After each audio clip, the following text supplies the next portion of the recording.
Assalamualaikum warahmatullahi wabarakatuh. Perkenalkan, nama saya Rizka dari kelas Keuangan B 2017. Di sini saya akan menjelaskan tentang konsep dan kualifikasi biaya.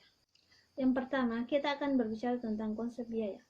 Biaya merupakan informasi yang sangat penting bagi manajemen mengenai pengambilan keputusan dalam suatu organisasi atau perusahaan. Informasi mengenai biaya akan sangat bermanfaat baik dalam hal penentuan harga suatu produk, penentuan penerimaan atau penolakan suatu pesanan, maupun penentuan berapa laba yang akan diperoleh oleh perusahaan. Dalam akuntansi manajemen, biaya atau cost adalah kas atau setara kas yang dikorbankan atau dibayarkan untuk barang atau jasa yang memberikan manfaat atau pendapatan untuk perusahaan atau organisasi baik di masa ini maupun di masa yang akan mendatang. Kemudian yang kedua, kita akan berbicara tentang kualifikasi biaya. Komponen biaya dikelompokkan dalam beberapa akun dengan kualifikasi sebagai berikut. Yang pertama, berdasarkan hubungannya dengan pengeluaran kas, terdiri dari dua, yaitu biaya tunai dan juga biaya non-tunai. Apa itu biaya tunai? Biaya tunai merupakan biaya yang timbul dengan bersamaan pengeluaran kas, sedangkan biaya non-tunai merupakan biaya yang timbul tanpa diikuti dengan pengeluaran kas.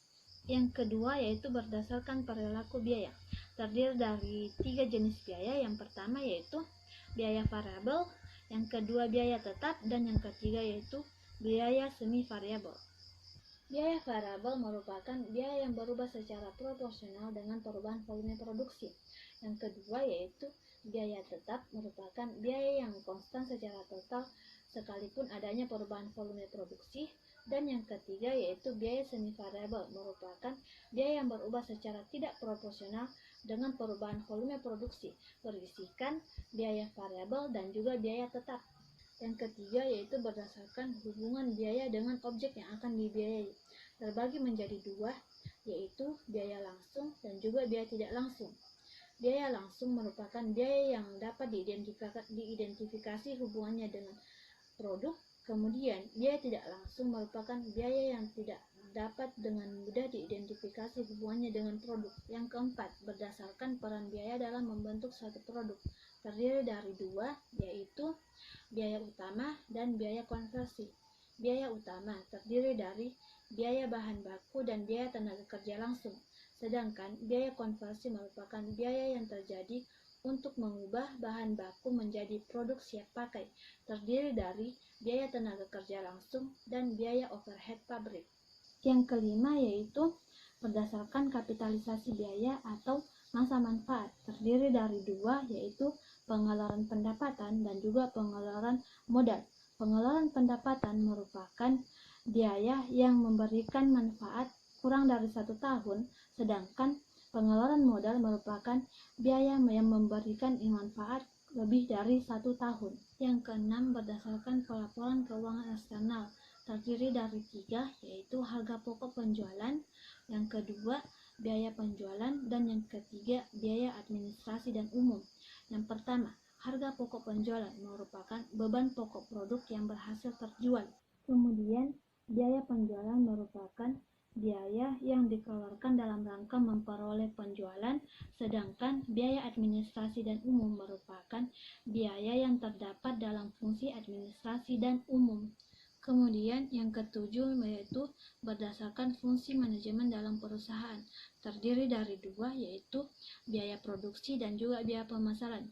Biaya produksi merupakan biaya yang terjadi dalam fungsi produksi, sedangkan biaya pemasaran merupakan biaya yang terjadi dalam fungsi pemasaran. Kemudian yang ke-8 yaitu berdasarkan biaya pabrikasi, terdiri dari 4, yaitu yang pertama harga pokok produk, yang kedua biaya bahan baku, yang ketiga yaitu biaya tenaga kerja langsung, dan yang keempat yaitu biaya overhead pabrik. Harga pokok produk merupakan biaya pokok produk yang melekat pada produk, meliputi seluruh biaya yang terjadi selama proses produksi. Kemudian yaitu biaya bahan baku merupakan biaya bahan baku yang dipakai selama proses produksi.